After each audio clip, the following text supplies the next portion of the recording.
A Floresta dos Sussurros. Episódio 11.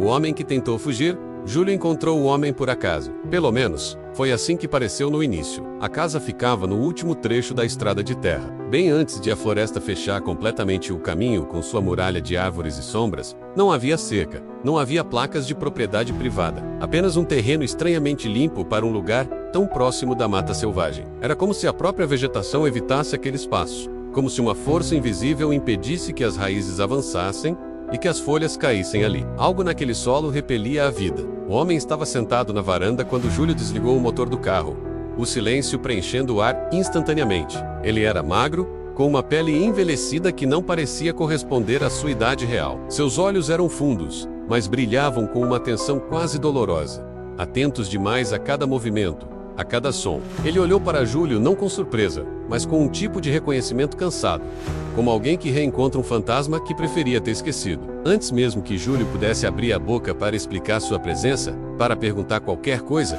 a voz rouca do homem cortou o silêncio. "Eu sei por que você está aqui", ele disse, sem se levantar. Seu tom era resignado, como se aquela conversa já tivesse acontecido centenas de vezes em sua mente. A floresta sempre escolhe pessoas parecidas.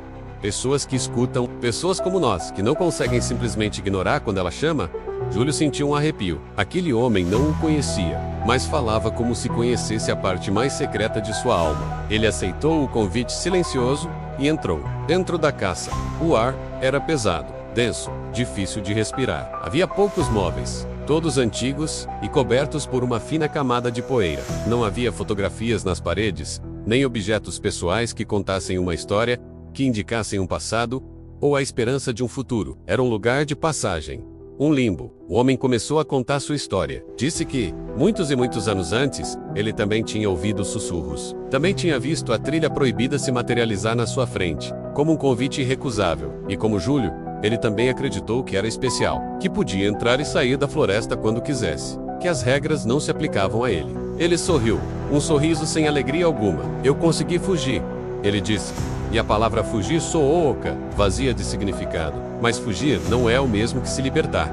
Ele parou de falar e, com um gesto lento, abriu os botões da camisa velha. No centro do seu peito, havia uma cicatriz. Não era um corte limpo de faca ou um ferimento de acidente. Era irregular, profunda, com as bordas repuxadas, como se algo tivesse sido brutalmente arrancado de dentro dele, deixando um vazio para trás. Não era a marca de um ferimento, era a marca de uma ausência. A floresta não exige corpos, o homem explicou, enquanto Júlio olhava, hipnotizado, para a cicatriz. Ela exige permanência. Quando alguém ousa ir embora, quebra o pacto. E para que o equilíbrio seja restaurado, algo precisa ficar para trás. Ele fez uma pausa, o peso daquelas palavras preenchendo a sala. Pode ser uma memória, um nome, ou uma parte da sua alma. Ele apontou para o próprio peito. "Eu deixei isso lá, em troca da minha liberdade." Ele continuou, sua voz agora quase um sussurro. "Desde aquele dia, eu sinto que algo caminha sempre um passo atrás de mim. Nunca aparece, nunca ataca. Apenas espera o momento certo para se tornar completo de novo. A floresta é paciente." Naquela noite, de volta ao seu quarto, Júlio não conseguiu dormir. Ou o sono era arroz, interrompido por pesadelos, e pela sensação vívida de não estar sozinho. Momento, ele acordou de supetão, com a certeza absoluta de que alguém estava parado ao lado da sua cama, observando sua respiração, sentindo o calor do seu corpo. O pavor gelou seu sangue. Ele acendeu a luz num movimento brusco. Não havia ninguém. O quarto estava vazio. Mas o ar parecia ter sido usado recentemente, como se outro corpo, outra presença, tivesse ocupado aquele exato espaço segundos antes. Na manhã seguinte, atormentado e com as palavras do homem ecoando em sua mente, Júlio decidiu voltar àquela casa isolada. Ele precisava de mais respostas. Precisava entender o que o esperava. A estrada de terra estava deserta. A casa ao longe parecia ainda mais silenciosa e abandonada do que no dia anterior. Um silêncio mortal. A porta da frente estava entreaberta, balançando suavemente com uma brisa que não existia. Júlio chamou pelo homem, mas só o eco respondeu. Ele entrou com cautela. Dentro não havia sinais de luta, nenhuma cadeira virada, nenhum objeto quebrado. Tudo estava exatamente no mesmo lugar. Apenas o chão empoeirado da sala revelava o que havia acontecido.